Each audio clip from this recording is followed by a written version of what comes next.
اسلام پر عمل نہ کرے، ایمان کا دعویٰ کرے، وہ جھوٹا انسان ہے، وہ کذاب ہے، وہ بکار ہے، وہ دغاباز ہے، دھوکے باز ہے وہ، اور اس کی دھوکے کا بدلہ قیامت کے دن اس کو ملے گا، سزا ملے گی اسے۔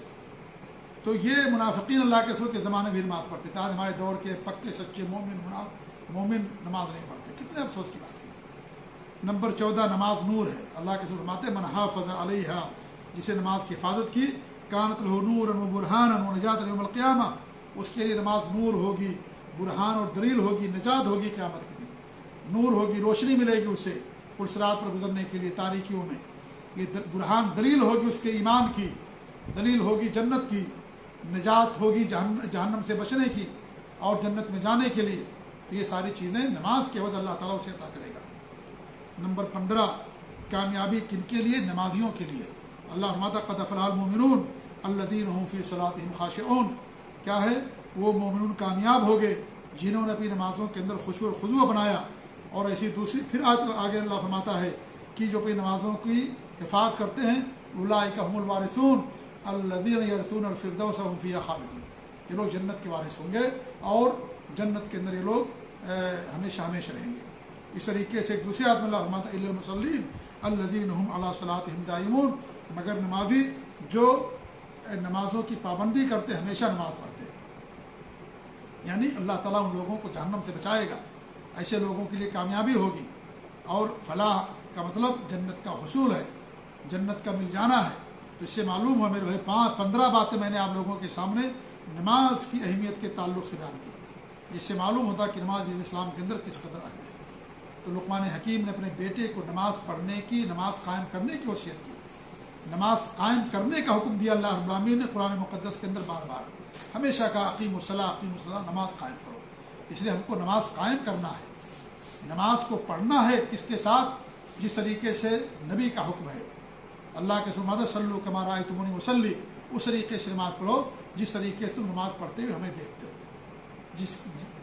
جس قدر ہمارے لیے جاننا نماز کی اہمیت کا جاننا ضروری ہے، اسی قدر ہمارے لیے یہ بھی جاننا ضروری ہے کہ نماز ہمیں کیسے پڑھنا ہے، کیونکہ یہ حکم ہے اللہ کے رسول صلی اللہ علیہ وسلم کا کہ نماز ویسی پڑھو جیسے تم نے ہمیں پڑھتے ہوئے دیکھا ہے، اور ہمارے نبی کا طریقہ بتایا گیا حدیثوں کے اندر، لہذا نبی کے طریقے پر نماز ہوگی، وہی نماز اللہ تعالیٰ قبول فرمائے گا، وہی نماز اللہ رب العالمین قبول فرمائے گا۔ تو نماز قائم کرنا اس کے ارکان کے ساتھ، واجبات کے ساتھ، اور اس کے شرطوں کے ساتھ، اور سنن اور مستحبات کے ساتھ، آداب کے ساتھ، ان تمام چیزوں کو فالو کرنے کے بعد جب انسان نماز پڑھتا ہے اسے کہا جاتا ہے نماز قائم کرنا، اسے نماز قائم کرنا کہا جاتا ہے۔ آج کتنے لوگ نماز پڑھتے ہیں؟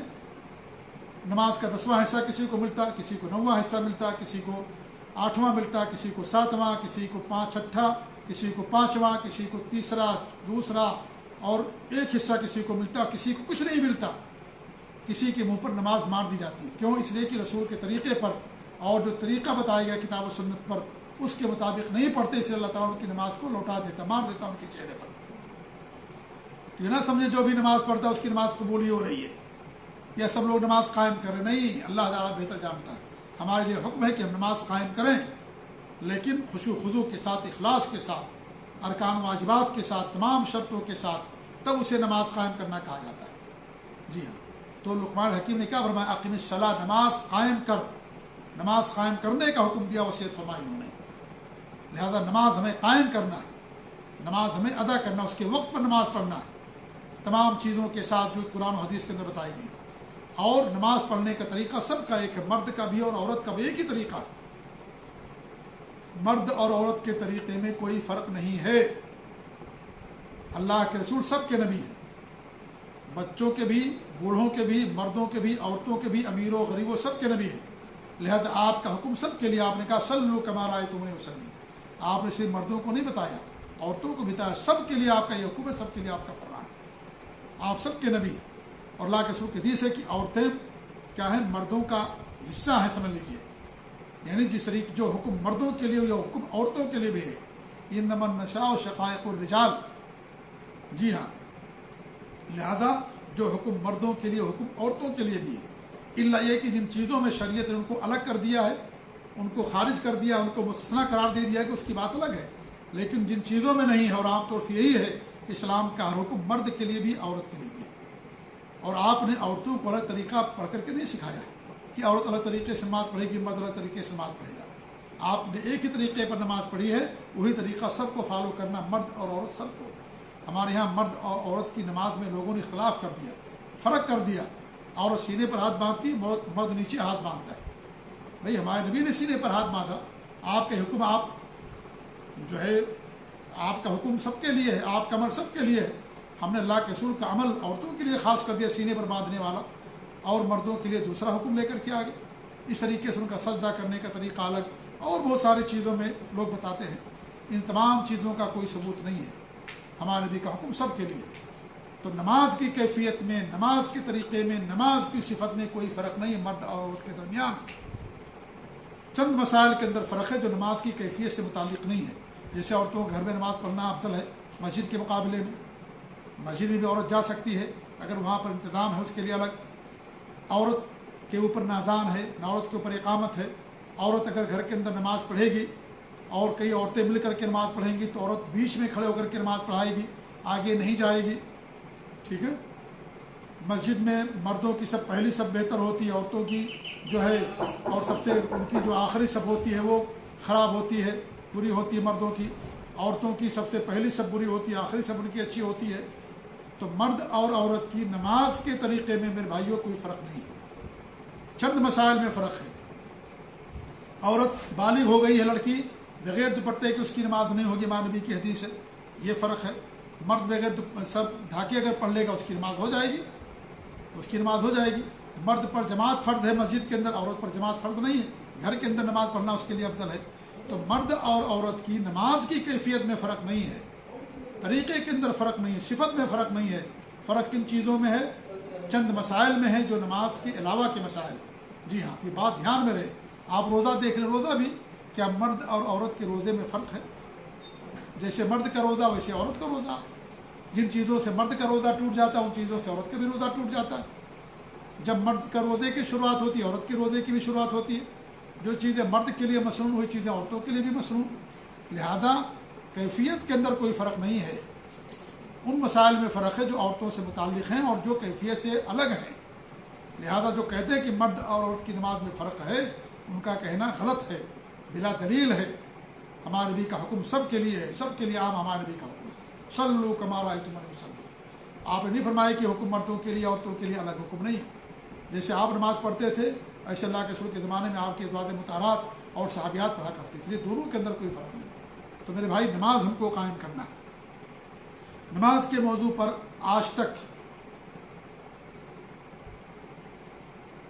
اس دور کے عظیم مجدد امام محدث محمد ناصر الدین البانی رحمۃ اللہ علیہ نے جس طرح سے کتاب لکھی اس موضوع پر آج تک کسی نماز کے موضوع پر کتاب نہیں لکھی تھی۔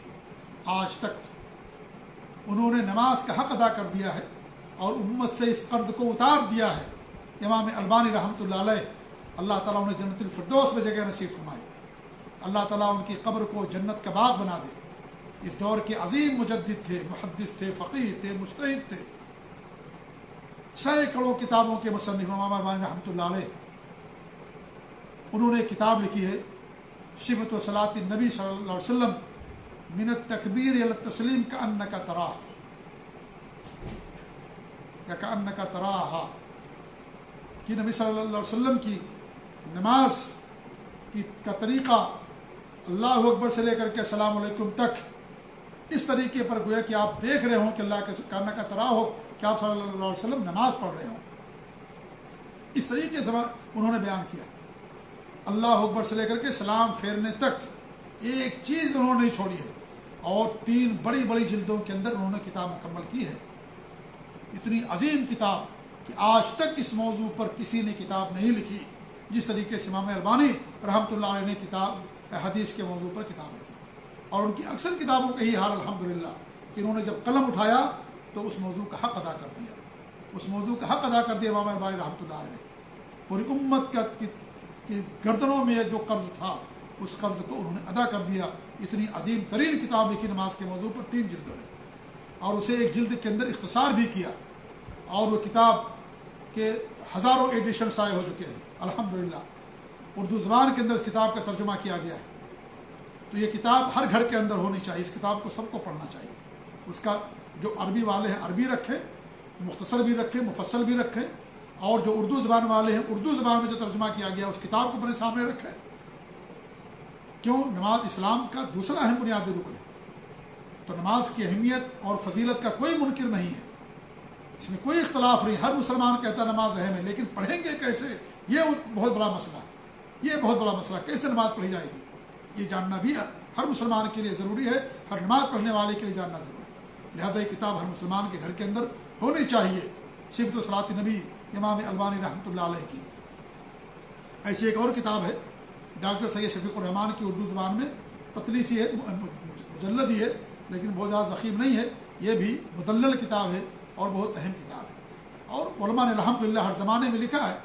سعدی سیالکوٹی رحمۃ اللہ نے کتاب لکھی تھی صلاۃ الرسول کے نام سے, اور اس کتاب کی باقاعدہ تحقیق کی گئی ہے, کافی موٹی ہو گئی ہے, اور اس میں جو کچھ نقص تھا, کمی تھی, یا حدیثوں کے تعلق سے حکم میں لگانے میں کچھ سہو یا غلطی یا بھول ہو گئی تھی, یا ضعیف روایتیں آ گئی تھی, ان تمام چیزوں کی تحقیق کر کر کے اس کتاب کو بھی شائع کر دیا گیا ہے.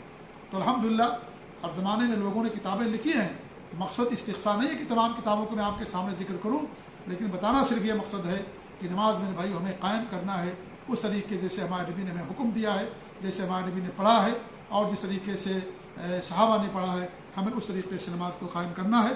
اللہ تعالیٰ سے دعا کہ اللہ رب العالمین ہمیں نماز قائم کرنے کی توفیق دے.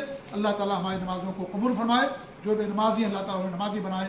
اللہ انہیں توبہ کی توفیق دے, نماز کی پابندی کی توفیق دے, اور اس نماز کی اہمیت کو, اس کی ضرورت کو, اور نماز کا اسلام کے اندر کیا مقام مرتبہ ہے اس کو جاننے اور سمجھنے کی اللہ تعالیٰ تمام مسلمانوں کو توفیق دے. آمین. جزاکم اللہ خیر. والسلام علیکم ورحمۃ اللہ وبرکاتہ.